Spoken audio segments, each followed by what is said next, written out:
Yeah. Welcome back, everyone. Finally got my camera working again. Phone was giving me crap. The app, for some reason, it just wasn't cooperating.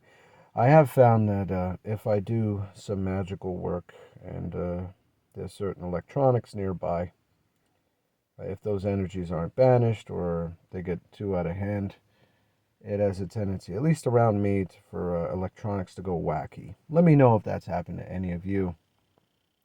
In fact, my first, now that I think about it, my first magical ritual that I did, which was when I found the Joy of Satan site, and I basically um, used something. I made the spell myself. I just came up with the idea what to do. And I had this clay statue, this figurine that I made in my ceramics class at the time. And I used that to represent my old life of Christianity and the religion I grew up in and whatnot.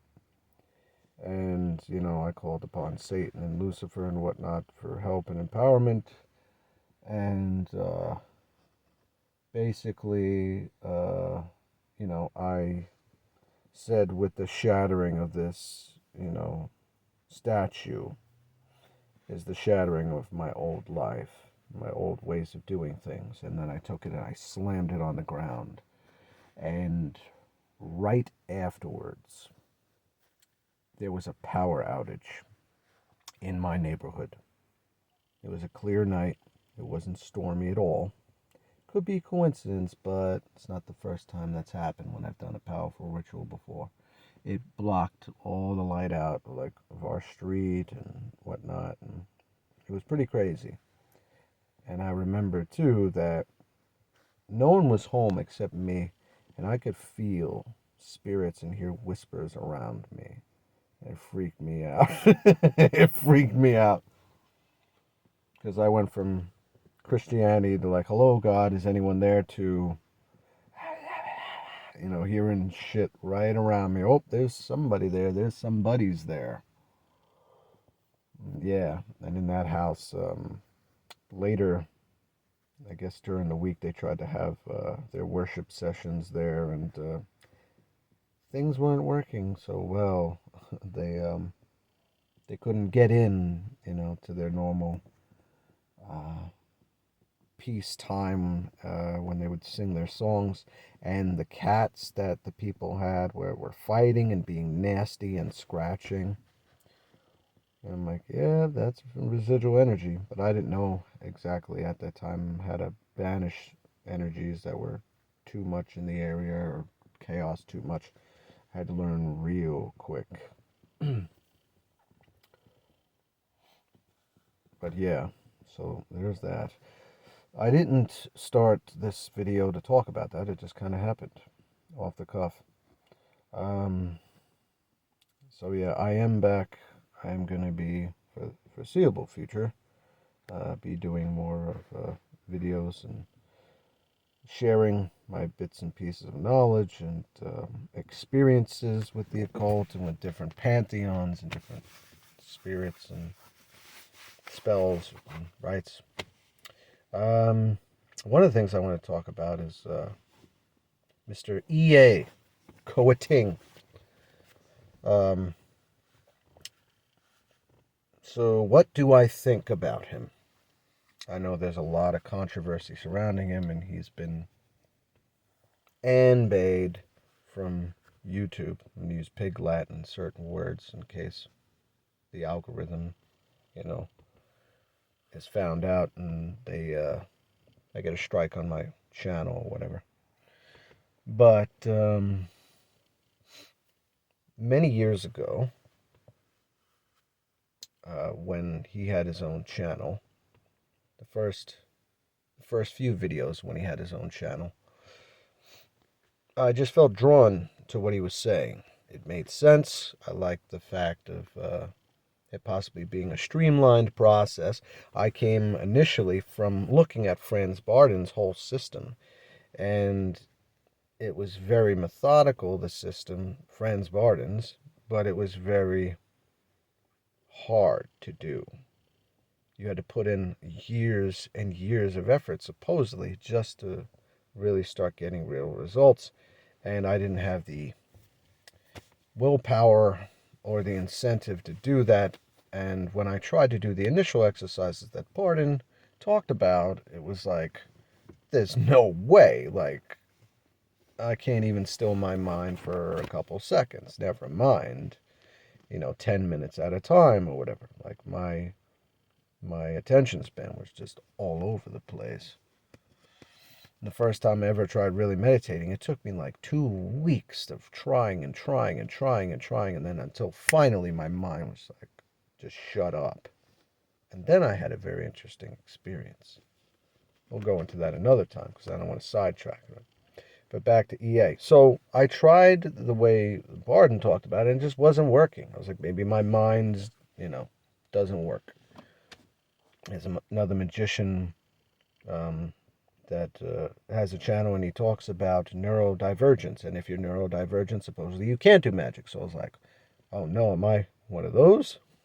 No, I'm screwed. So here comes Mr. Coetting, and he's talking about you need to get into theta gamma sync and certain techniques of kind of staring at the sigil and all this other stuff. So I was like, all right, maybe that'll work. Why not? I'll try this because the other stuff it's not working, or it's taking too long to work. So I didn't even do the theta gamma sync yet. I started doing what he calls, there's different chants that he has. And one of them is Alashtal, Alashtal, Ashtu. And that's supposed to like unlock some magical power and whatnot. And so I was like, screw it. So I started doing that. And the first night or second night, I was dreaming. And then in the dream, I saw a sigil. I didn't know whose sigil it was at the time. I had to look it up afterwards. And I heard a voice, and it said something like, I have been waiting for you. And he called me a certain name, and I'm not exactly sure of the name, but I heard the first part of the name, and I'm not sure I'm supposed to share it, so I won't. But when I looked up who it was later, it was good old Mr. Belial. Apparently, he was waiting for me. He literally went out of his way in my dream, flashed his sigil in red, like at me as if I was looking at a TV screen or whatever, and he just like plastered it on the camera. And so I was like, okay, I guess there's something to this Coetting guy because, if magic works, then it's legit magic. And it worked.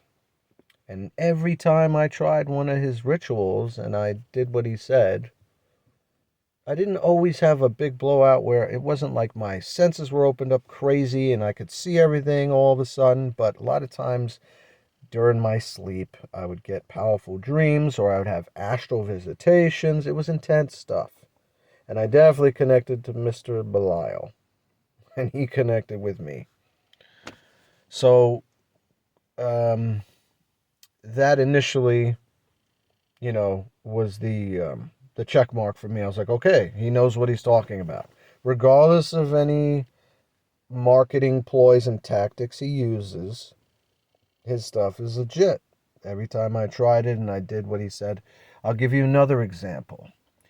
He talked about the black sun rite. So this is a meditation you do, and it's supposed to cause interesting effects in your life. So I'm like, all right, Mr. Coetting, let's try this one.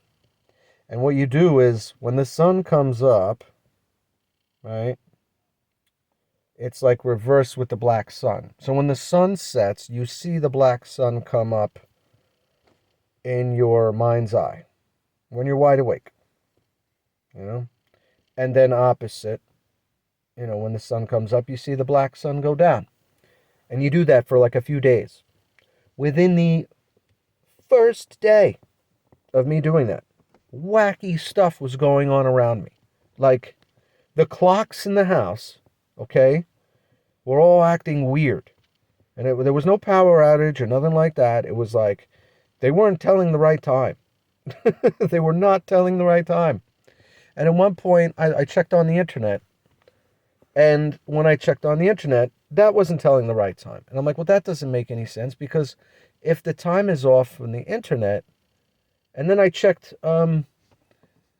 like local time, not just like, the clock on my, my computer. I was like, okay, let's see what it says in terms of flights, for airport and stuff like that. And it looked like the times are all weird, and they were different even in my own time zone. I'm like, how is that possible? That means everybody's would be delayed. Like, it didn't make any sense. So I'm like, just for shites and giggles, let me banish the energy of the black sun. And as soon as I banished it, all the craziness with the clock stopped. They all went back to normal. And the internet clock went back to normal. And when I looked at the departure and arrival times, or for a certain airport near me, everything was fixed. So Coetting knows what he's talking about. He is legit. All you got to do is try his stuff. I don't know if you'll be able to find a lot of his stuff now. It'd be hard to find on the tube. But I think he's on BitChute. And you can find there. Or Odyssey. I think he's on Odyssey. You can check. And I think he's been reposting like all his stuff from who knows how long ago. Because he's been on. And the other thing about Coetting is he's been a trailblazer. Like before him, I didn't really see anyone doing any magical channels. Not at all. He was like the icebreaker. Or if they were so small and they didn't know how to advertise and get the word out. So I never found them. I never saw them. He was the guy who brought everything forth. So props to him on that as well. And I got some of his courses. He had a great, his one seminar that he did. It was like 30 minutes long, 45 minutes long. He might have on his Odyssey channel. And it was talking about the demonic divine and using negation, how to use, and broke down like the kings and their specific specialties and how they could help you in your life and his own experiences. And it's really, really informative. It was really informative. And I found him to be very down to earth. And regardless of what's happened since then and his own struggles, because we all struggle on our own path, and especially if you're doing left-hand path and stuff, or if you're doing the darker aligned chaotic stuff, that energy, it's just going to flow into your life. And if you don't somehow find a way to transmute it or mitigate it, it's going to act on you too. It's going to amplify whatever chaos is already within you. So if you have addictions and you have things you need to deal with and you haven't dealt with and you haven't gone through your shadow work, it's going to affect you in a negative way. And it's not necessarily the spirits trying to punish you. It's just that's their energy. Some of them, it's tough love. Like Lilith's awesome. I love Lilith. I've worked with her for a bit. I'm not super close with her. I could be closer with her, I'm sure. But I have my own issues. I got my own intimacy issues. And I only let people and things get so close. And then I'm like, okay, you're good where you're at. And that's stuff I need to work on. But Lilith's been really cool. But she is the kick you out of the nest type. Like, she'll coddle you a little. She can coddle you a little bit. Especially if you've been really abused and messed up in your childhood and growing up and you're really hurting, she's going to give you time. That I've seen. She's going to give you some time. But after that, she's like, okay, sweetie, like it's time to pull up your britches and let's get to work. Let's get you better. You want your life better? Then you got to work on this. Guys that don't know better,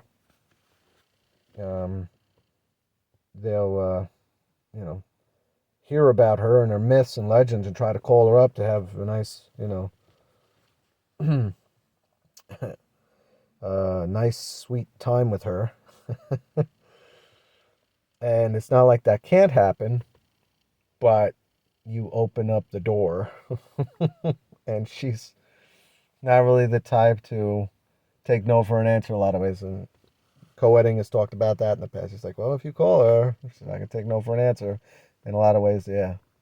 Um, so, but she's really interested. What I've seen is really about your own alchemy at the end of the day.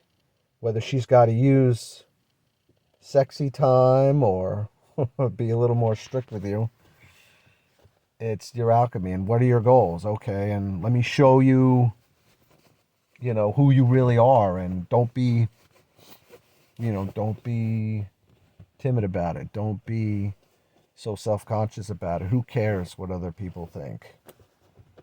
But that's just a little taste. Mr. Coetting, yes. What do I think of him? He is a great magician. He is powerful. He knows his stuff. I know he has boot camps and all this other stuff. I've never done any of that. But yeah, if anybody's thinking about him or thought about his stuff, I've got a lot of the books of his, and he's legit. He is legit AF. So that's what I think of Mr. Coetting. Anyway, that's all I got for you tonight. Have a good one. Good magic to you.